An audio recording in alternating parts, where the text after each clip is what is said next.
किसी ने ठीक ही कहा है, असफलता केवल एक कदम है जो हमें सफलता की ओर बढ़ने के लिए प्रेरित करता है। इस बात को सच कर दिखाया था एक छोटे से गांव के लड़के ने, जिसका नाम था रामू। उसकी कहानी हमें यह सिखाती है कि हार को कैसे जीत में बदला जा सकता है। रामू का सपना था कि वह बड़ा आदमी बने। वह हमेशा से पढ़ाई में होशियार था और अपने गांव के स्कूल में सबसे आगे रहता था। लेकिन जब वह हाई स्कूल में पहुंचा तो हालात बदल गए। वहां उसकी क्लास में कई ऐसे विद्यार्थी थे जो पहले से ही उसे टॉप करने में पिछाड़ रहे थे। रामू के लिए यह एक बड़ा धक्का था।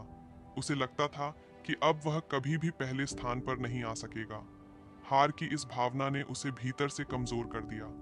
एक दिन रामू की मुलाकात एक बुजुर्ग से हुई जो गांव के बाहर बगीचे में काम कर रहे थे। उन्होंने रामू को उदास देखा और पूछा, क्या हुआ बेटे? रामू ने अपनी परेशानियां और असफलताओं के बारे में उन्हें बताया। बुजुर्ग ने मुस्कुराते हुए कहा, तुम सोच रहे हो कि तुम्हें हार मिल रही है, लेकिन क्या तुम जानते हो कि हार दरअसल तुम्हारे लिए एक अवसर है? रामू चकित हो गया और पूछा, कैसे? बुजुर्ग ने उसे एक उदाहरण दिया। मान लो तुम एक बीज हो जो जमीन में दबा हुआ है। क्या तुम सोचते हो कि जमीन में दबना तुम्हारी हार है? नहीं, यही वह जगह है जहां से तुम अपनी जड़ें फैलाकर ऊपर उठते हो और फिर एक बड़ा पेड़ बनकर फलने फूलने लगते हो।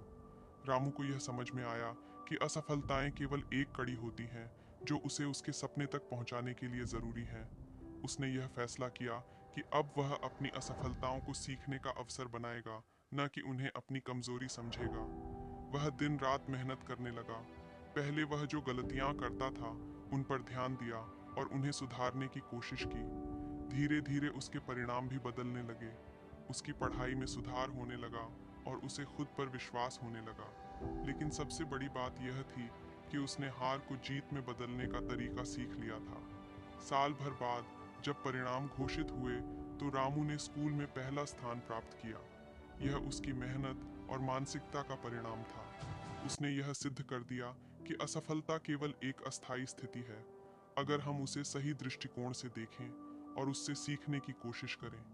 रामू की कहानी हमें यह सिखाती है कि किसी भी तरह की असफलता हमें रोकने के लिए नहीं होती, बल्कि हमें और मजबूत बनाने के लिए होती है। हमें कभी भी हार से घबराना नहीं चाहिए, बल्कि उसे अपने सपनों की ओर बढ़ने के एक और कदम के रूप में देखना चाहिए। जब हम हार से घबराए बिना उसे एक अवसर की तरह अपनाते हैं, तो हम उसे जीत में बदल सकते हैं।